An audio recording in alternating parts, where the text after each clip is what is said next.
ઘર તે આશ્રમ કેમ બનશે?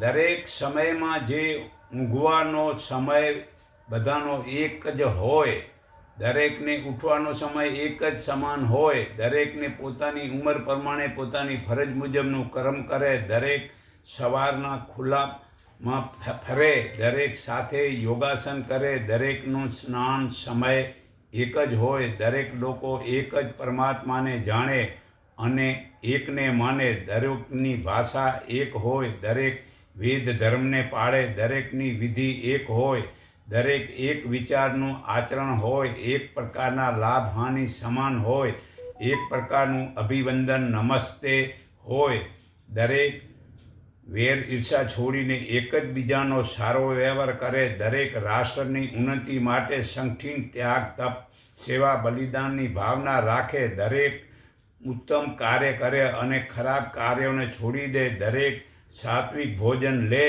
દરેક આત્મા જ્ઞાન પ્રાપ્ત કરે, દરેક વિદ્વાનોનો સત્સંગ સાંભળે, દરેક ઉત્તમ ગુણ કર્મ અને સ્વભાવ ધારણ કરવા માટે તપ કરે, દરેક પરોપકાર કરે, દરેક નમ્રતા રાખે, દરેકને એક જ લક્ષ્ય હોય, તે લક્ષ્ય પ્રાપ્તિનો માર્ગ એક હોય, તે લક્ષ્ય પ્રાપ્તિના સાધન એક પ્રકારના હોય, તે માર્ગ પર ચાલવાની વિધિ એક જ હોય, દરેક લોકો પોતે પોતાના ઘરને આશ્રમ બનાવે, તેમને પરમાત્માની પ્રાપ્તિ થાય છે. ફરી મનુષ્ય થવું હોય તો પથ્થરની મૂર્તિને પૂજવાનું છોડીને પોતાના હૃદયમાં આત્માની પૂજા કરવી, પોતાનું કલ્યાણ થાય છે. મૈત્રી ઉપનિષદ પાના નંબર 76 પુરાવો છે.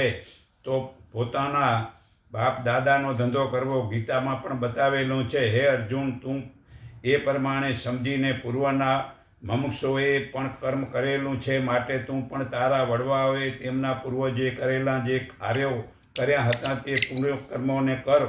ગીતા અધ્યાય 4:15 પુરાવો છે. તો તેને મનુષ્ય અવતાર ફરી ભગવાન દેશે નહીં.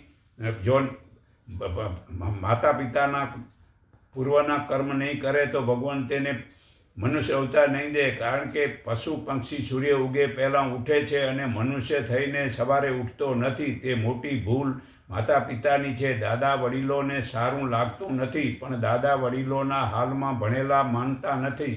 દાદા વડીલો કહે તો હાલના ભણેલા ના પાડે છે. તમારે સંતાનોને કંઈ કહેવું નહીં, તો ઘરને આશ્રમ નહીં બનાવો તો મનુષ્ય કહેવાને લાયક જ નથી.